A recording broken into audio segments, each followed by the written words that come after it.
Hello again everyone.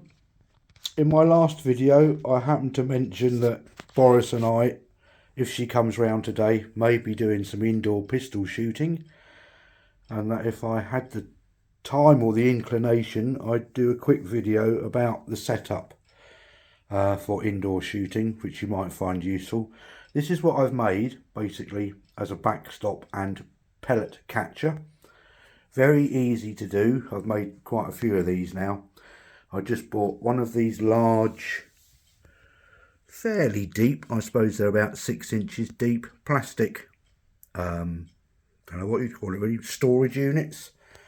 Took the lid off, filled it up with old blankets and things like that. Not stuffed in there particularly hard, but in there enough so that they're going to act as a decent backstop. At the front, before I covered it all in this tape,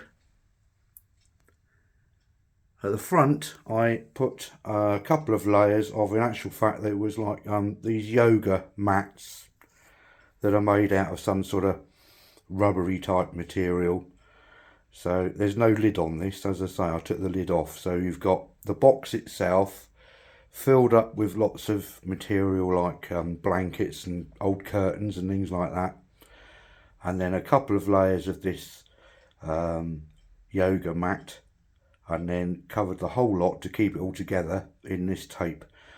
And then I've just used 4 drawing pins just to pin the target on. And on the back of it, just show you, I've put some 1-inch wide nylon webbing, bolted it on through the box before I constructed it all, so that's nice and secure. At the top I made a couple of loops, and then this is my bedroom door. Hang on the back of the, or on the front of the door, you'll see these loops are coming over the top of the door, and at the back I've just put a couple of screws with some washers just to hold it securely in place.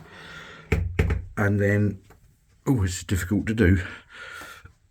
So that's it. They've got loops on them as well. I then went to my local ironmonger's shop and bought a couple of painter's hooks, which I sawed the ends off to make them nice and or rather to make them less sharp, because they had points on the ends of each. Yeah, and filed it off so that they're not got any rough edges on. I'm going to pause this now, set this up on the door and show you how it all comes together. Right, I'm back. So here we are. You can see how I've got it set up. I've just got these 2 hooks that go first of all into the hooks on the webbing on the top of the door, and then the webbing straps with the hooks connect the target at the bottom.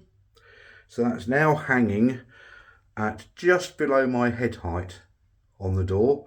And then if we go around this way and go into my lounge, hang on, the doorway to my lounge to the target is probably about 6 yards. So we could use that for initial sort of zeroing of the sights on our pistols. And then I've got enough room, fortunately, that if I walk a bit more from here, we're approximately 10 yards away. So that, I think that's quite reasonable distance for pistol shooting.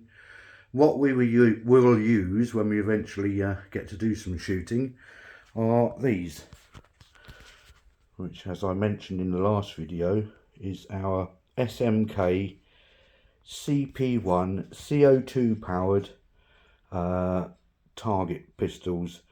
Again, quite heavily modified, like I do with all my stuff.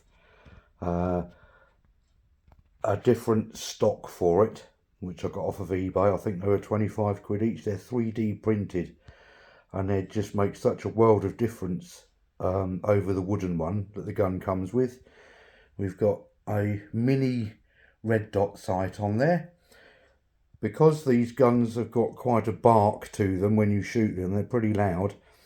I just bought an ATEC wave moderator for each one that just screws onto the adapter that I've put on there.